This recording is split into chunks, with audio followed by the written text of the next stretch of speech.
Hey, what is going on, everybody? It's Lazarus here, and today we're going to be doing another MLB The Show 19 video. In this one, we're going to be going over every single new legend that has been announced for the game so far. And there is quite a lot of them, so we're not going to waste any more time, and we're going to go ahead and get straight into the legends. The first legend we're going to be talking about is Christy Mathewson, who was revealed in the first gameplay trailer. He was a very early 1900s pitcher, and he was an absolute workhorse. He played for the New York Giants, and his stats were absolutely crazy.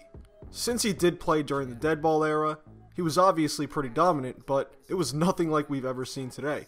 The most wins he ever had in a season was 37 in 1908, when he went 37-11. Also, his best ERA in a season was 1.14 in 1909. This is otherworldly compared to baseball today, and he's probably going to be nasty in the show 19. The second legend we're going to be talking about is Cobb. He might be most famous for his legacy of being one of the grittiest baseball players ever, and maybe not being the most likable guy. But regardless of any of that, he was a damn good ball player. His record of 4,189 hits stood for decades until Pete Rose eventually surpassed it. And despite playing in an awful era for hitting, he hit over 400 multiple times, being one of the best hitters in the league for years. Since the time he played in was so different, it'll be interesting to see how he plays in the show 19. The third legend here is Jason Kendall, and although he's not quite on the level of the last two guys, he was still a pretty good ball player and had a nice career with the Pirates. Throughout his career, he compiled over 2,000 hits and had a career WAR of 41.7, which is good, especially for someone at the catching position. While he's not the biggest name, he's still a nice addition to a pretty weak position in the game next year. Next up, we have Dibble, and he was another guy that isn't really a big name player, and while he did have a pretty short career, it was also pretty effective. He played from 1988 to 1995, and in the process, he won a World Series title in Cincinnati, was an NLCS MVP, and an All-Star twice. The first 5 years of his career were the best, as his ERA was around 3 at the highest, and he had years where it was around the high ones. He was a good player and an interesting new addition to the show. Up next, we have Willie Mays, who's well known for making one of the best and most iconic catches of all time. Not to mention he's also one of the best baseball players to ever live. Throughout his career, he picked up over 3,000 hits, 660 home runs, and his total WAR was 156.4, which is just stupid. He also won 2 MVP awards and was an All-Star 24 times. All this being said, he's one of the top 10 players ever, and having him in the game is going to be pretty damn sweet. Next, we have Jimmie Foxx, and he's another player from back in the olden days of the 20s to the 40s. A Hall of Famer, best known for his time on the Philadelphia A's and the Boston Red Sox, the guy was a straight-up amazing hitter, having many years with his average well over 330 and his on-base percentage well over 440, along with 2,600 career hits and over 500 home runs. He was one of the best back in his time, and his stats still hold up even today. Next up, we have Pudge Rodriguez, and he's more of a recent Hall of Fame inductee and one of the better catchers of all time. Pudge was a beast on offense and on defense. On the hitting side of things, he picked up over 2,800 hits and 300 homers, which is great for a catcher. And on defense, he's known for his absolute cannon of an arm. Having him in the show 19 is another nice addition to a weak position. Next, we have Cliff Lee, and this is one name that I was definitely not expecting to see, and I honestly kind of forgot he existed. He had an interesting career, moving around teams a lot, and he was definitely clutch when things mattered the most. Unfortunately, injuries kind of derailed his career towards the end and led to him retiring.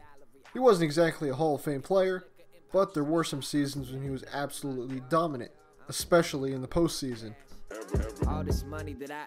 Our ninth legend is Andruw Jones, and he's another pretty surprising one to see here. To be honest, I feel like he's one of the more overlooked players in this entire era. The beginning of his career and the peak were absolutely incredible. as we watched him ball out in the Fall Classic as a 19-year-old. But he did decline pretty quickly as the years went on and he got older. Back when he was in his prime, he was most known for his amazing defense, and he was a pretty damn good hitter too, with almost 2,000 hits and over 400 home runs to his name. Next, we have Walter Johnson, who was another one of those crazy old-time pitchers, and he was an absolute unit for the Washington Senators in the early 1900s. He had many seasons with 25 or more wins, and his ERA typically ranged from around 2 to the low 1s. Over the course of his career, he picked up 417 wins. If anything, this just goes to show how different the game of baseball was, and also how good this guy was.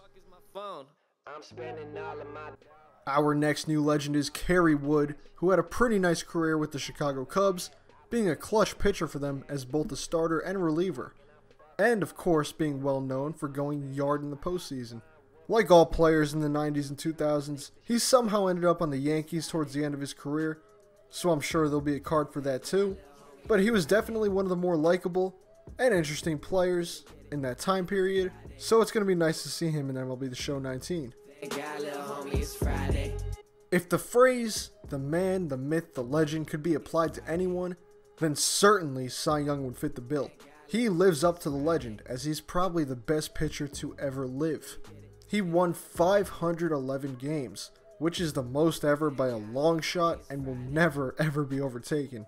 He also has a career WAR of 168, and not to mention a whole award named after him.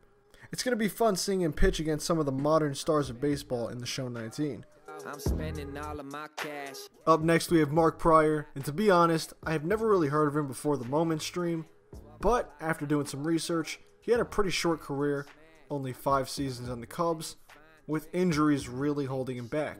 He showed some pretty great signs of potential, having a nice year in 2003 with a 2.43 ERA, but unfortunately, he just couldn't stay on the field for the long term. This card is mostly nice for the Chicago fans, and they're definitely going to be showing him some love. Rogers Hornsby is another one of those early baseball Hall of Famers, and he was pretty damn good. Over 2,900 career hits, 301 home runs, across many seasons playing for the St. Louis Cardinals, New York Giants, Boston Braves, Chicago Cubs, and the St. Louis Browns. He was mainly a second baseman when he played, and he's probably the best second baseman to ever play the game. Like Judge Judy on stage. Lou Gehrig was one of the most iconic players to ever grace the field, almost being as well known for his amazing speech as he was for his playing career. But the man was called the Iron Horse for a reason. He played in 2,130 games straight and was one of the deadliest hitters in the 20s and 30s, before unfortunately being slowed down by his ALS. With his 2,700 career hits and almost 500 career home runs, he's one of the most legendary ball players ever, both on and off the field. Next we have Hal Newhouser, and he was a Hall of Fame pitcher for the Tigers, playing in the 40s and the 50s.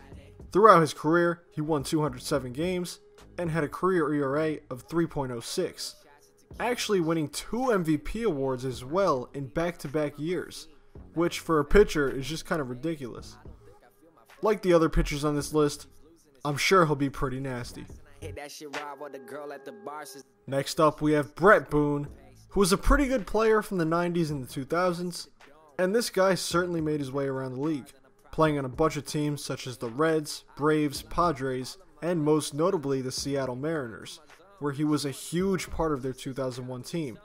He picked up over 1,700 hits in his career and had over 250 home runs. His best season was easily in 2001 when he finished 3rd in MVP voting in the 116-game winning Seattle Mariners. Now the manager of the Miami Marlins, former Yankee captain Don Mattingly was one of the most dangerous hitters in the 80s and the early 90s.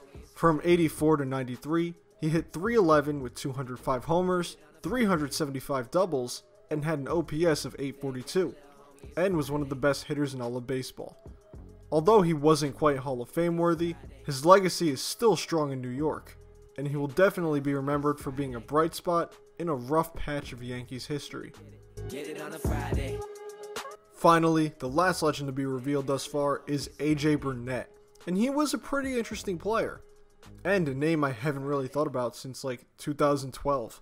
He was alright on the Marlins early in his career, putting up good seasons and tossing a no-no while walking 9 people in the process. Later on, he went to the Yankees and won a World Series with them, but then, not too long after, he stunk it up so badly that they shipped him to the Pirates for basically nothing. And then he wasted no time getting his shit back together in Pittsburgh. He's had plenty of ups and downs in his career, and as a kid, he was actually one of my favorite players to watch. So, seeing him in the game is pretty sweet for me. Well guys, that's all I have for you today. If you enjoyed the video, be sure to leave a like and subscribe for more MLB The Show 19 content. Let me know in the comments down below, which legend are you most excited to use in MLB The Show 19? Curious to see what you guys have to say about this. As always, thank you so much for watching. I'm out. Peace.